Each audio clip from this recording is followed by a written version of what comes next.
The analogy that I often use is, we can go out and buy a bunch of Porsches and Ferraris, but if you're going to have them drive on dirt roads, you're really not going to go very fast. You need to build a Formula One track. Hello all, welcome to the second episode of the Rebound Studio. It's a podcast series with a mix of industry leaders and focusing on business and technology and everything in between. My name is Akash Badani and I manage innovation and technology for travel, transportation and hospitality business unit for Americas. Today I have with me Cynthia Czabala, Vice President, Application Services at Intercontinental Hotels Group. I had the pleasure to work with Cynthia almost a decade ago at the Home Depot. And I still remember some of those discussions on whatever we had on the architecture, and so much to learn from a leader like her. Our topic for today's discussion is artificial intelligence in hospitality. Welcome to the Rebound Studio, Cynthia. It's a pleasure to have you with us. Thank you, Akash. I'm looking forward to it. The pandemic has truly fast-tracked many of the technology trends. Small businesses like mom and pop stores selling either grocery or bakery items were at the verge of closure last year. Those who transformed and migrated online, now they are not only serving their local neighborhood, but a wider geography. And to everyone's surprise, their business tripled overnight. Those who adapted to the change are flourishing. Pandemic has taught us a lesson: innovate or evaporate. Real-time decisions are crucial for business, and for that, you need data that is relevant. But with changes in customer behavior and preferences, much of the pre-pandemic data is no longer relevant. Companies are now looking at serving customers based on the insights and not past trends. This has brought in focus on AI to enable organizations to react in real time and offer superior customer experiences.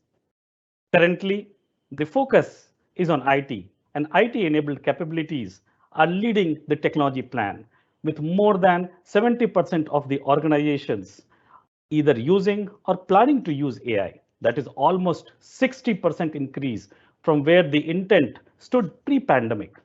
My question to Cynthia is, how do you foresee the hospitality sector adopting AI solutions?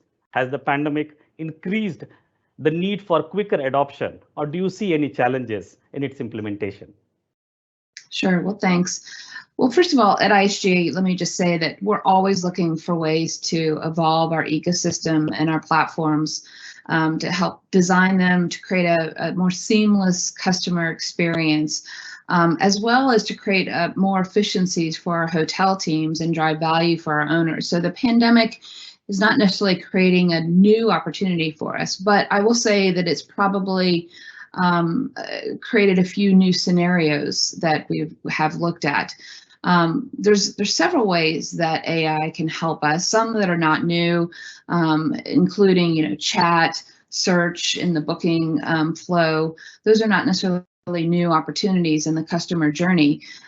Some other things that maybe are new are contactless solutions, where our guests are very concerned with cleanliness, the opportunity to come into our hotels and keep their distance from others. So maybe a concierge kiosk, smart connected rooms, where they're doing more within their rooms, connected to the entertainment from their mobile devices. And then some other things, again, they're not necessarily driven by the pandemic, but optimizing our revenue management, how we can use AI to increase our or improve our price optimization, our product demand flow. Those are all things that we are either doing or looking at AI to help improve. But there are some challenges that we do have in the way of course investment and figuring out what are the things that are the most relevant or the biggest bang for our buck to spend our money on. And we want to also make sure that anything that we do, that we bring to life in the hotels, are things that we can actually meet the expectations of our guests. We don't want to put something out there that then our hotel staff is not prepared for or equipped to actually meet those expectations. So that's something that we always have to keep in the back of our minds as well. Thanks, Cynthia. Indeed, the challenges, you spoke about, we see some of those across the board. One more, if I may point out, is the struggle in having the right skill sets to make AI work. Because without the right machine learning models and data specialists, these ambitions can be hard to realize. And the lack of experience can lead to greater inefficiencies, which would undermine the true value of the solution. Moving on, nowadays, companies, even small startups, are leveraging chatbots for customer service and retention. Of course, that is not the only application of AI. We now see a lot of computer vision algorithms, that can read people, even who are visually impaired. IBM's Watson, famous for outsmarting human, has been deployed in several hospitals and medical centers, where it has demonstrated its aptitude for making a highly accurate recommendation in the treatment of certain type of cancers. I think we can all agree on the fact that companies perform well when humans and machines work in sync. My question to you, Cynthia, is how effective would an AI-based assistant be for hotel staff? What do you think the sentiments would be on the floor? Will AI be a threat or an enabler? Can we expect greater adoption of bots? What are your views? Sure. Well, there's one place that we've already been doing that, which is in how we handle calls to the hotels. And there's no secret that particularly with the pandemic, that labor shortages in all service industries has been a challenge, right? So this is an area that we've sort of doubled down in how we can redirect calls or answer calls directly using bots with the guests more directly without having to get humans involved, right? So as we can deflect more to our call centers, that has multiple benefits actually. One, it reduces the staff required in the hotel to answer those calls. So it's a labor savings to the hotel owners and staff. It actually has a revenue lift as well, because driving more calls to our call centers tends to drive up ADR for us. As well as then increase our enterprise contributions. So in addition to helping out the staff in the hotels, it has greater lift for us as a company. So that's just one way. But and as far as the sentiment of that, I think it's mixed, because of course we want to wherever possible, like we said, drive those efficiencies for the hotels, and also if there's simple things that we can make it easy for our guests to get answers, like what are the pool hours, or what time is checkout? Those are things that you want to just be able to call, get a quick answer, and move on with your day.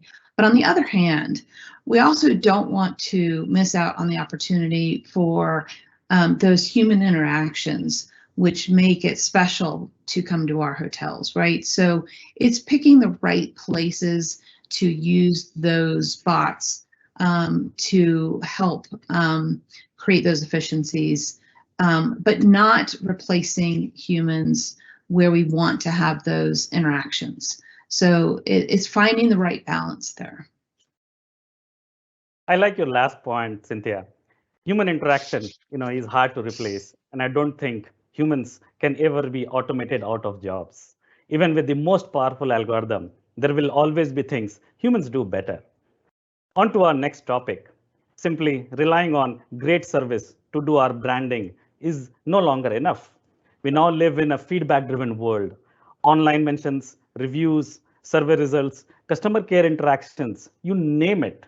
So much unstructured data exists today that provides valuable information of how our customers interact with our brand and feel about our brand. But sifting through mountains of textual data manually is just not possible.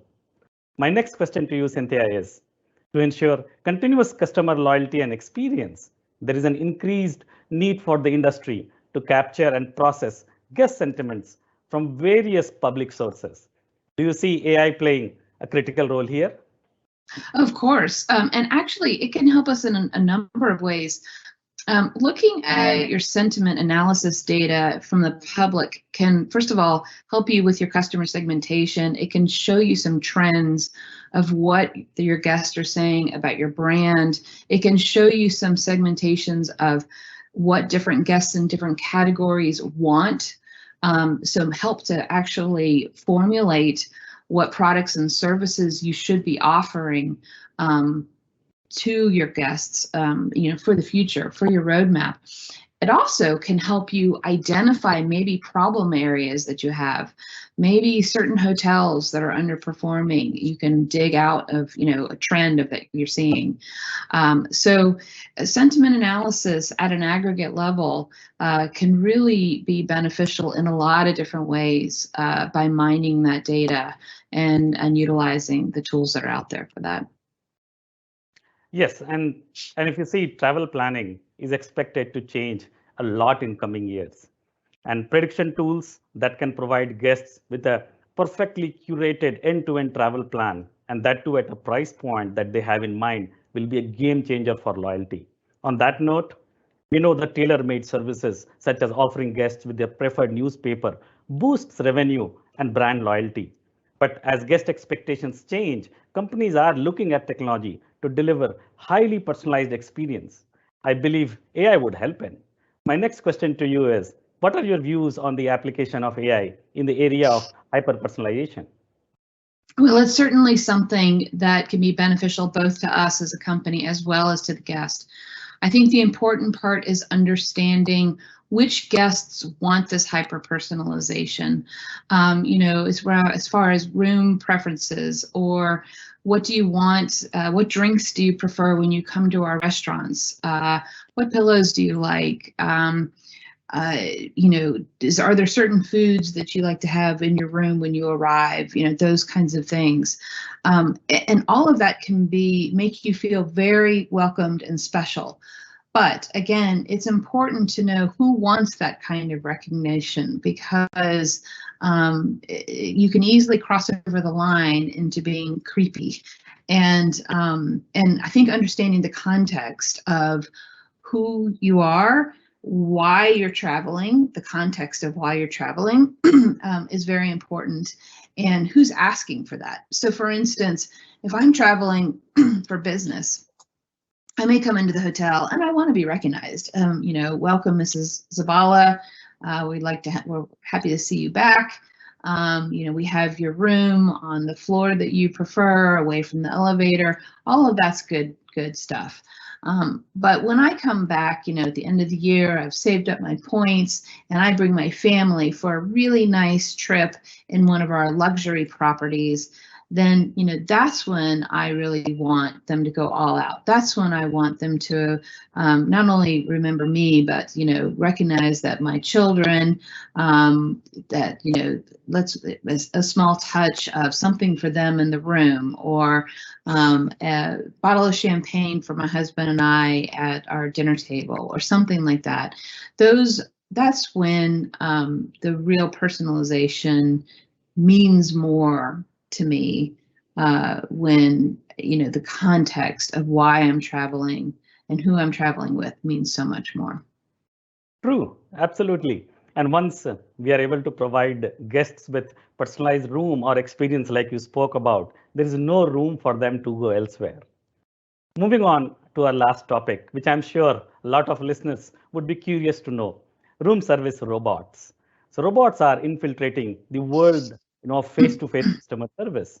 At London's Heathrow Airport, you have a Bill, the AI-powered robot that not only helps you with check-in, but also helps you answer many of the frequently asked questions, helps you navigate through the airport. Another example is a Henna hotel in Nagasaki, Japan, the world's first hotel to be fully staffed by multilingual robots, primarily for check-in and check-out processing. So my final question to you, Cynthia, is how mature is this solution in our industry, and what are your views on its implementation? Yeah, I think robots kind of run the gamut on sophistication and cost as well. And so, does the technology exist of course. Is it worth the cost? I think that that's still a question to be answered. Is it practical, or is it just really cool? And I think that there's places, like you mentioned, in the airports where it's a kiosk that's helping to answer questions, get you where you need to go as a concierge. That might be worthwhile. But an entire hotel, and this is just, of course, my opinion, but an entire hotel that is staffed with robots, again, you're losing that opportunity for that personal interaction. And that's just not who we are, IHG. That's just not who we are. And so I think you have to look at all of those questions of, is it just cool, or is it practical? Is it cost effective? And are we losing our brand? Are we losing our identity of who we are by losing those opportunities for that human interaction? So maybe using those robots in the right places is completely appropriate. But not to take over the whole hotel, at least not for IHG. Indeed, I don't think you could have said it better, and I'm glad to conclude on this note. Adopting a technology simply because of the hype can be counterproductive. I think small and thought through steps with real needs at the center at all times is the best way to go. Thank you for joining us, Cynthia. It has been an honor to have you on the Rebound Studio.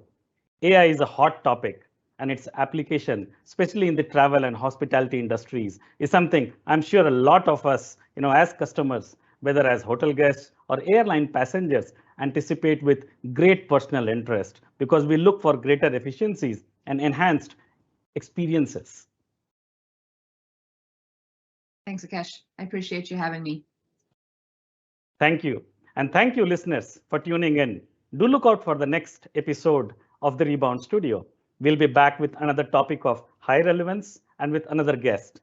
Until then, stay safe and stay curious.